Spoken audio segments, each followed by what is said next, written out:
Приветствую вас на канале «Молитва в помощь». Уважаемые подписчики и зрители моего канала, все молитвы, которые я публикую, направлены вам на помощь. Именно поэтому я стараюсь быстро реагировать на все ваши просьбы о тех или иных молитвах. Отклик потрясающий. Во славу Божию, многие из вас присылают письма со словами благодарности после того, как молитва подействовала.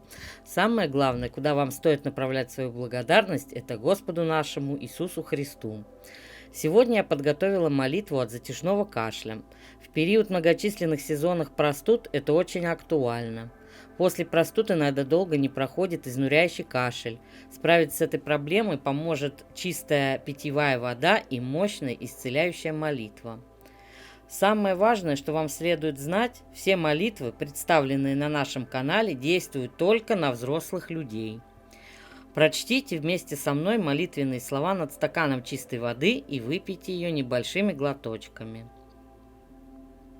Пресвятая Богородица, краса небесная, прибежище страждущих и исцеление больных, обращаюсь к Тебе с мольбой о помощи. Просим Твою милость и сострадание для тех, кто страдает от долгого кашля, чьи дни наполнились тревогой и беспокойством. Мать всех живущих, благослови тех, кто страдает кашлем, пролей на них свое заступничество. Пусть Твоя благодать исцеления наполняет их души и тела, унимая боль и восстанавливая здоровье. Пресвятая Богородица, укрой своим материнским покровом тех, кто страдает от кашля. Пусть каждый вздох станет шагом к выздоровлению по Твоим благословениям. Аминь. Для закрепления силы этой чудодейственной молитвы перекреститесь и напишите в комментариях: «Пресвятая Дева Мария, усмири безудержный кашель и исцели раба Божьего».